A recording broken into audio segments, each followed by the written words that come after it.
Diario Fugitivo, capítulo 19. Releo un libro de historia de la novela policial en el sillón de papá, frente al televisor, en la esquina de la casa que huele al tabaco mentolado de su pipa persistente. La mañana se filtra a través de las cortinas de seda y me atrapa en un cálido rectángulo de luz. 2 días que no voy a clase, que no hago otra cosa que acompañar a mamá a la iglesia y a tratar de no pensar en Alfredo saturándome de crímenes. Escapar de la muerte leyendo un libro que la tiene como eje matriz, punto central hacia el cual se dirigen todas las coordenadas, todos los pasos, vacilantes o no, de los personajes. Nada inteligente, sin duda. Y este libro, he aprendido, pero ya lo sabía, que el primer detective de la literatura policial es August Dupin, que apareció en abril de 1841 en Los crímenes de la calle Morgue. Que el detective, como una máquina pensante, toda lógica y razón, fue Van Dusen, creado por Jacques Futrelle en 1907, pero que su estilo no se puede generalizar como lo hace Silvia al resto de los detectives, aunque también existe el viejo de la esquina, creado por la baronesa Orczy en 1902 y que resolvía crímenes sin visitar jamás la escena en que se llevaron a cabo. Que la muerte de Hercules Poirot apareció en la primera página de The New York Times el 6 de agosto de 1975, que Earle Stanley Gardner, el favorito de papá, escribió 82 novelas con Perry Mason como protagonista, que el letárgico Sam Spade no se parecía en nada a Humphrey Bogart, protagonista de la versión de 1941 de El Halcón Maltés, que Philip Marlowe le gustaba mucho jugar al ajedrez, que Dorothy Sayers ya había aprendido latín a sus 7 años y que fue una de las primeras mujeres en graduarse de Oxford, que la especialista en venenos exóticos de sus novelas se llamaba Douglas Clark, que la frase "el crimen no paga" es de Chester Gould, creador de Dick Tracy, que Norbert Davis era el autor policial favorito de Wittgenstein. La noche de la muerte de Alfredo, la ambulancia llegó más temprano de lo habitual, apenas 15 minutos de espera. ¿Acaso era una noche floja? La gente no suele hacerse daño los lunes, prefiere en todo caso los viernes.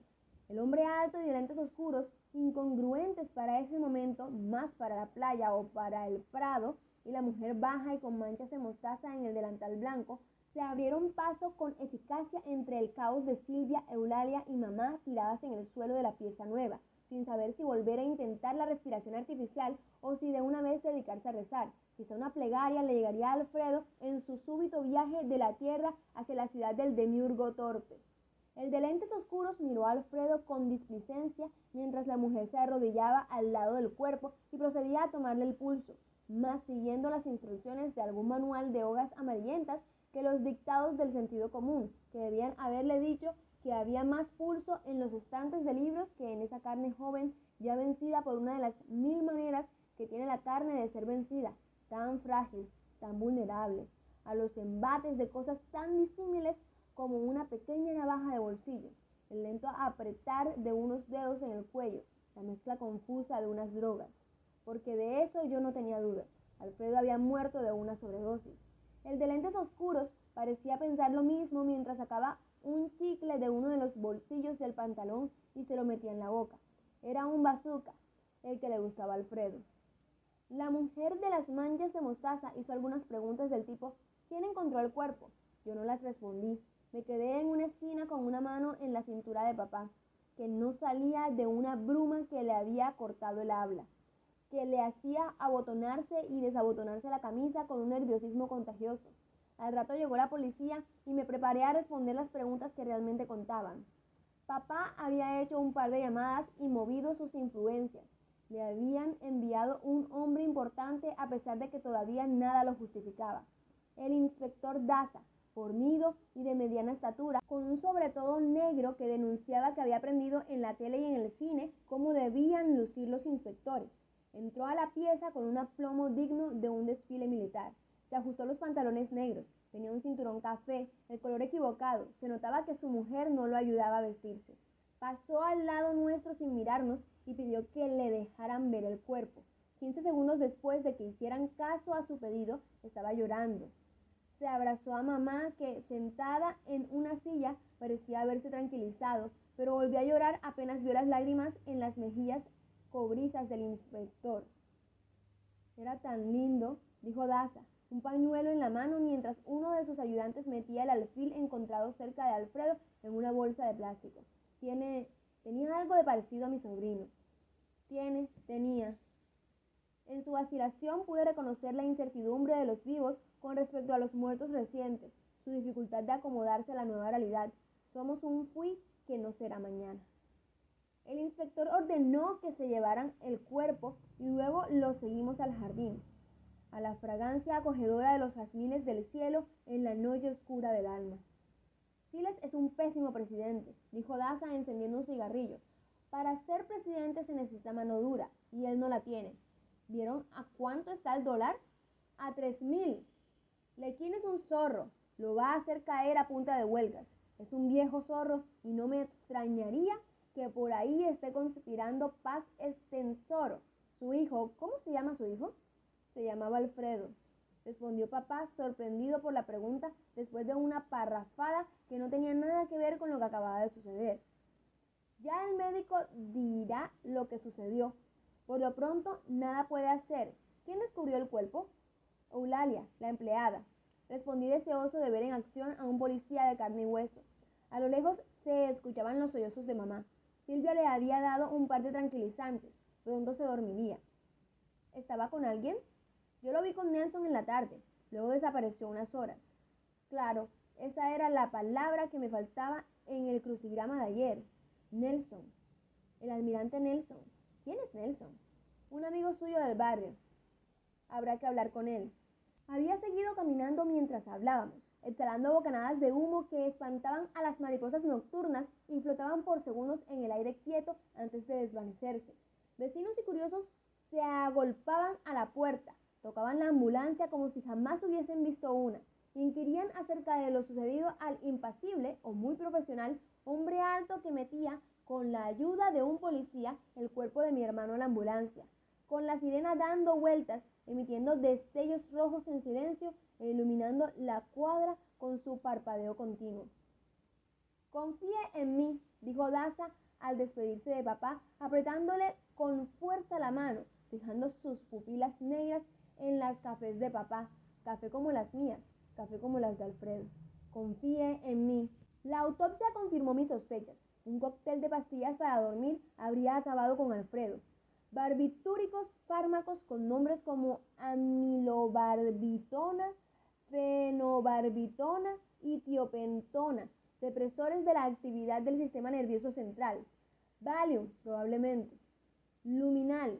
Daza se reunió con mis papás y, sin mucho tacto, les dijo que había hablado con Nelson y que tenía el lamentable deber de informarles que hacía 10 meses que Alfredo fumaba marihuana, que hacía 4 meses había empezado a experimentar con cocaína, aunque no lo había hecho muchas veces por falta de dinero para comprarla, y que de vez en cuando no le quedaba de otra, improvisaba explosivos cócteles de pastillas sacadas del botiquín de la casa, de farmacias, compradas a alguien de identidad todavía desconocida. Por lo tanto, mientras no hubiera nada que indicara lo contrario, se veía inclinado a pensar que la muerte de Alfredo había sido una sobredosis accidental.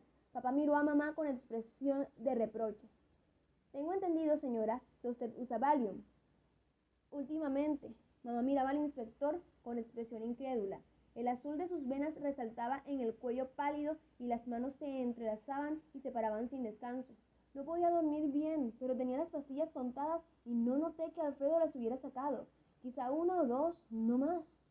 No se sienta culpable, no la estoy acusando de nada. Obviamente para una dosis fatal se necesita más de 2 pastillas. Quizá los Valiums que vio en la casa le dieron la idea y luego él los consiguió por su cuenta. Alfredo tenía un proveedor. Papá se acariciaba la barriga. Eso sí, continuó Daza, de acuerdo a Nelson, el proveedor de Alfredo y de otros chiquillos del colegio es un alumno del mismo Don Bosco. ¿Alguien vendiendo droga a unos niños? Santos pulpos en su tinta. No permitiré tremendo ultraje a la moral. Estén seguros de que haré todo por atrapar al indirecto responsable de la muerte de su hijo. Releo un libro de historia de la novela policial en el sillón de papá. El cielo apoya nubes en las ventanas. El sol resplandece en un otoño que juega a ser primavera. El teléfono suena de rato en rato. Tíos de La Paz que llaman a ofrecer sus condolencias. Camaleón que me pregunta si necesito algo. Jean-Pierre que quiere saber cómo está Silvia. ¿Sabrán ellos de Weekly Collins, de Cheltenham y Higgsmith? Silvia se me acerca. Tiene un vestido negro de una pieza. Le queda muy ajustado. Ha engordado en los últimos meses. Se sienta en el suelo, apoya su cabeza en mis faldas, tintinean sus manillas. Cierro el libro. Huele un perfume familiar. Es el de Annalise, la esencia floral y el fresco aroma de playa a la vez. ¿Qué había sido de ella? No había venido al velorio ni al entierro. El único rastro suyo en los últimos días había sido una firma en la tarjeta muy formal que acompañaba la inmensa corona de flores enviada por su esposo. Mis sentimientos. ¿Qué había sucedido con mis sentimientos por ella?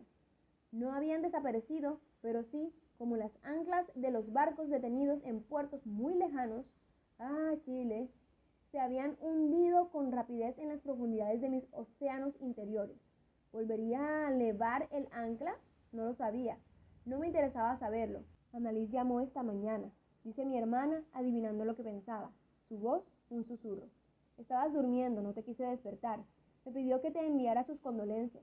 Me dijo que hace 4 años su mejor amiga murió en un accidente, que por eso comprendía lo que sentíamos y que por eso también no había venido. Desde entonces no puede soportar los velorios. No la culpo. Si yo hubiera tenido la opción, tampoco habría venido. Nos embarcamos en un largo silencio. 10, 15, 20 minutos. ¿Qué pueden hacer las palabras en momentos como este? Nada, salvo arruinarlos con su estela de lugares comunes. En un rincón de una casa de pronto vacía, en una mañana de un otoño que se niega a reconocerse como tal, 2 hermanos vestidos de negro se comunican con un lenguaje no verbal aprendido en la niñez. Recuerdan aventuras compartidas años atrás con el otro hermano materializado en la memoria. El ser incorpóreo más corporal que ellos dos juntos. Se dicen de dolores y de ausencias, de presencias más allá de las ausencias, de besos húmedos en el aire traslúcido de la madrugada, de cálidos abrazos en bulliciosos atardeceres. Somos un fui que no será mañana. Al fin, Silvia habla sin mirarme. Nunca vi a papá así. Nunca fue muy expresivo y ahora tampoco lo es mucho, pero el dolor atraviesa por su piel a pesar suyo. Está sacudido y parece más vulnerable que mamá o que nosotros. Anoche deambuló sin parar por la casa. No durmió ni 5 minutos. Era su preferido. Sí, pero aún así nunca le demostró mucho. Ahora es otra cosa. ¿Y sabes qué? ¿Te puedo decir algo? Tú pensarás que soy egoísta o que estas cosas no deberían decirse en voz alta, pero ¿por qué cuando Silvia y yo hablamos terminamos de una manera u otra refiriéndonos a papá? Silvia tiene una fijación sin duda, una nada saludable obsesión. Estoy segura de que papá no habría reaccionado así si se hubiera tratado de mí. Sigue sin mirarme. Su voz ha dejado de ser un susurro. Se eleva, adquiere un temblor que hace que sus palabras tengan una resonancia extraña, un eco que las dota de intensidad y altura. Quizá tampoco de mí, Silvia, pero esto no se trata de una competencia. Estoy segura de que no habría habido insomnio y que al día siguiente hubiera estado en este sillón como si nada. La pipa en la boca, el periódico en las manos, la televisión encendida, siempre lo supe, pero tiene que suceder estas cosas para que una se dé cuenta de su verdadero lugar en los corazones de la gente que se quiere tanto. ¿Para qué querer si el sentimiento no es retribuido? Quieres porque sí y punto, sin esperar nada.